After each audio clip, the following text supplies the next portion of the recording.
We're coming out of the first book of Samuel, chapter 5. And the Philistines took the ark of God and brought it from Ebenezer unto Ashdod. When the Philistines took the ark of God, they brought it into the house of Dagon and set it by Dagon. And when they of Ashdod arose early on the morning, behold, Dagon was fallen upon the face to the earth before the ark of the Lord. And they took Dagon and set him in his place again. And when they arose early on the morrow morning, behold, Dagon was fallen upon his face to the ground before the ark of the Lord. And the head of Dagon and both the palms of his hands were cut off upon the threshold. Only the stump of Dagon was left to him. Therefore, neither the priests of Dagon nor any that come into Dagon's house tread on the threshold of Dagon and Ashdod unto this day.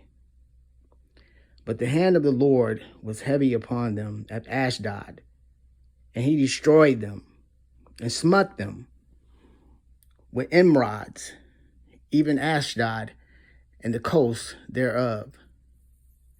And when the men of Ashdod saw that it was so, they said, the ark of the God of Israel shall not abide with us, for his hand is sore upon us and upon Dagon our God.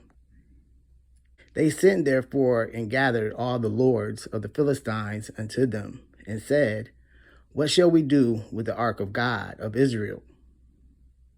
And they answered, let the ark of the God of Israel be carried about unto Gath.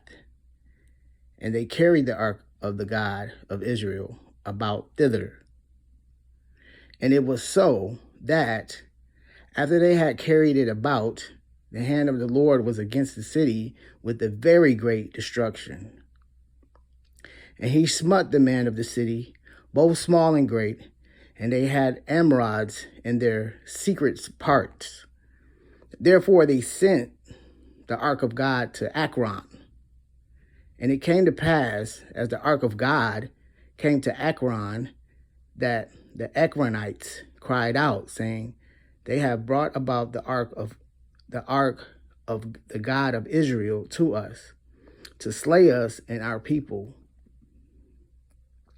So they sent and gathered together all the lords of the Philistines and said, send away the ark of the God of Israel, and let it go again to his own place, that it slay us not and our people, for there was a deadly destruction throughout all the city. The hand of God was very heavy there. And the men that died not were smitten with the emerods, and the cry of the city went up to heaven.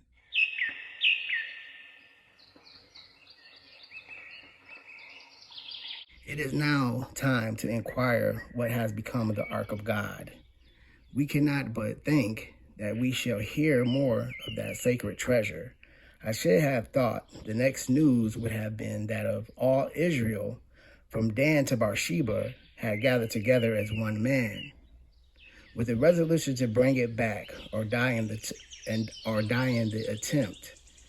But we find not any motion made of that kind. So little was there of zeal or courage left among them. No, we do not find that they desired a treaty with the Philistines about the ransom of it, or offered anything in lieu of it. It is gone, and let it go.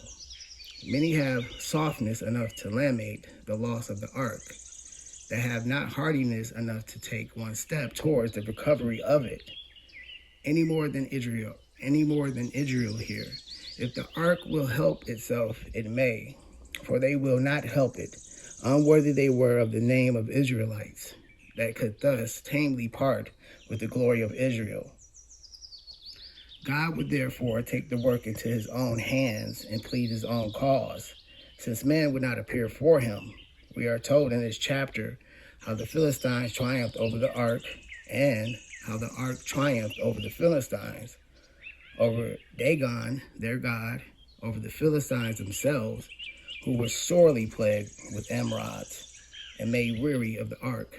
The man of Ashdod first, then the man of Gath, and lastly those of Akron, which forced them at length upon a resolution to send the ark back to the land of Israel.